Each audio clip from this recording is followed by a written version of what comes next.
Hey everyone, this is Scott Stokely with Disc Golfer Magazine, former Guinness World Record holder for the longest throw of a flying disc backhand, and Guinness World Record holder for the longest throw of a flying disc sidearm. And as they say, a video is worth 653 words, or I think that's the expression. But what I wanted to do is I wrote an article on how to throw sidearm, and I'm a visual person. I think most of you are too, so I want to show you the things I was talking about in the article. I think it's going to translate a little better.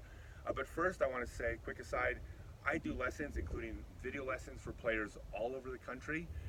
Interested in taking a lesson from me? I believe I'm the best teacher in the sport. Just message me and let's talk. Okay, so before I start with the sidearm, I always have to dispel two extremely common myths.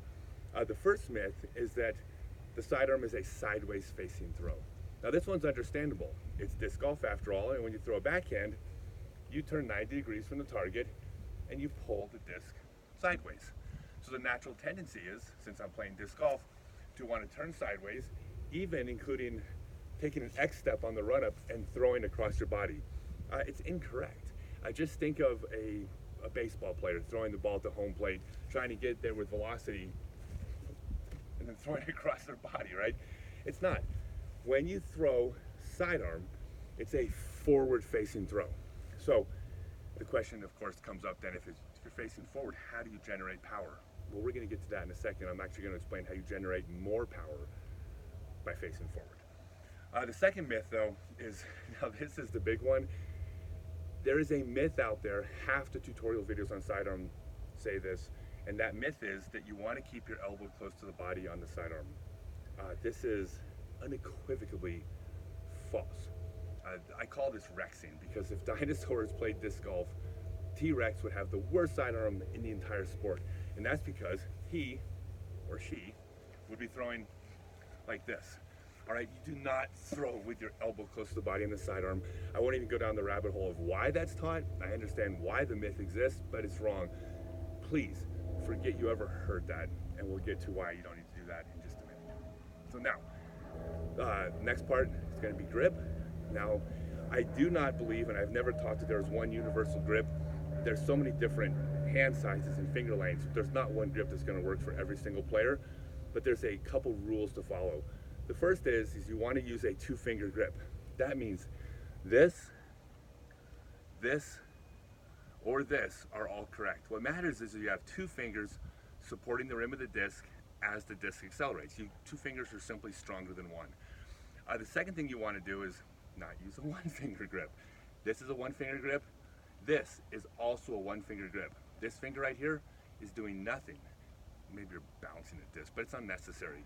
Two fingers supporting the rim of the disc. The second thing is you want to take a disc and you want to tuck it all the way into the web as deep as possible. You do not grip your sidearm out here. You cannot get a consistent release if the disc is in a different place every time. Tuck it back and keep it firm. Now, the sidearm, just like all throws, takes place in 3 steps. And the way we're going to visualize this, and this is where the power is going to come from, even though you're facing forward, is I want you to think of your body divided into 2 parts. There's the lower half of your body that comes up to the belt and stops. There's the upper half of the body that starts about here and continues all the way up. Now these 2 parts of the body are connected by a spring. That's all this is. It's the lower half of the body and the upper half of the body connected by a spring. You're going to be facing forward with the lower half of your body. We're going to go into details in a second, but you're going to be facing forward. What's going to happen is the lower half of your body is going to face forward.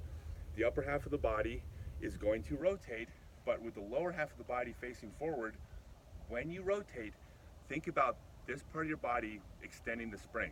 On your backswing, it goes whatever sound a spring makes. It goes lower half forward, upper half rotated. Rotation creates tension on the spring, but the lower half of the body is going to win out. So the lower half of the body will remain forward, and you're going to snap back forward. The spring's going to release the tension. That's where the power is going to come from. So 3 steps with the lower half of the body, 3 steps with the upper half. So starting with the footwork, the lower half of the body, the run-up is going to be this. If you're right-handed, left, right, left. That's it. You're just going to walk forward. All right, lower half of the body is pretty easy. We should all be able to do that. The upper half of the body is going to take place in 3 steps. The first step The disc is going to start next to your body, and it's going to swing with your first step in front of you. Now, there are two ways to do the second step. There is the pendulum technique and the windmill technique. Now, this part's a little bit confusing because of all the things I teach, this is one of the only areas where both of these are correct. But depending on which backswing you use will alter how you start to throw. So now I just made this even more confusing, but let's make it simple. Starting with the pendulum technique, top of the disc faces away from your body. On the first two steps, on your throwing arm, it's primarily your shoulder that's going to move. For the most part, it's just your shoulder that's going to move. Step one, disc facing away from the body, up in front of you. Step two, lower half of the body facing forward, the disc will swing like a pendulum back to this position here. Lower half of the body straight, backswing rotated the upper half of my body. From the side, step one here, step two here. Just using the shoulder. Now, the second technique, which is equally okay, is the windmill technique. In this case, top of the disc starts towards your body. Now, first step in front of you here. Second step is going to be this motion here. Now, the reason both of these are okay is both are going to do the exact same thing, and that is they're going to put you in this position right here. Whether you come over the top with the windmill or the pendulum, you're going to get to the exact same spot. I don't care which of those two ways you get there. What I've learned is, and I think it's basic physiology, is that all of our bodies are a little bit different. Our shoulder sockets are aligned differently. Most players will find one of those very comfortable, one of them very awkward. I don't care which one you do, they're going to get to the exact same spot. What you don't want to do is you do not want to pull the disc straight across your body the way you would on a backhand. The reason why is I have effectively never seen a player pull the disc straight across their body and get to this place right here. When they pull across their body, their arm tends to stop right here. Elbow close to the body, incorrect. Power's not from here, power's from there. Don't pull the disc back straight. Instead, windmill or pendulum. Now, you're at the third step. Step one, step two, you're here, upper part of the body's rotated, lower part of the body's straight, tension in the spring, disc is back here. The third step, this is where it actually is simpler than you make it out to be, but the third step is you throw a ball. Now, it's not quite like a ball. There are some differences, which we're going to get to in a second, but you're just throwing a ball. You're throwing a rock into a pond. You're throwing a baseball to home plate. You just throw a ball. The mistake you're going to make is if you start to think of it as throwing a frisbee or golf disc, is that that's not the motion you want. You don't swoop your throw like this. You don't rotate here. You don't do this tricky thing with your elbow close to the body. You're just throwing an object like we've done for millions of years, well, maybe hundreds of thousands of years, but you're just going to throw. Now, a couple differences. The reason why it's not quite like throwing a ball, mechanically it's very similar, but the reason why is because the goal of the sidearm is to put spin on the disc. Now, quick theory. The disc obviously needs spin to fly, but it's not how much the disc spins, it's how much spin it has relative to how fast it's going. The faster it's going, the more spin the disc needs to fly correctly. And by the way, the way you can tell if it's flying correctly, meaning the way you can tell if it has enough spin, if the disc flies like this through its flight, it doesn't have enough spin.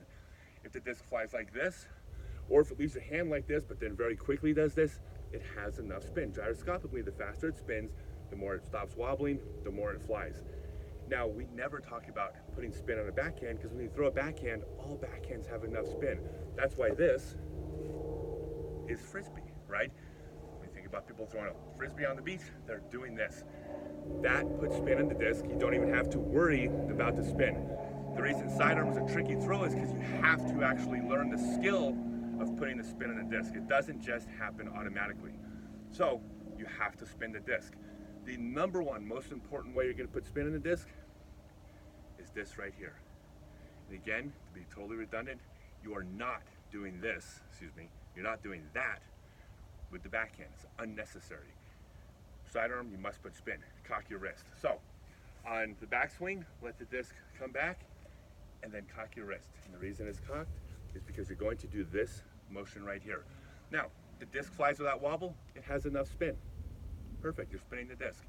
If the disc flies with too much wobble or through a big part of its flight wobbling, you either throw too fast, which means you have to throw your slow your throw down, or you have to use more wrist and generate more spin in the disc. It's the spin to speed ratio that matters. Take the speed down, add more spin, it flies without wobble, your technique is better, you get stronger, you can throw faster and faster with more spin, make the disc fly, but you have to put spin in the disc. That's the first thing.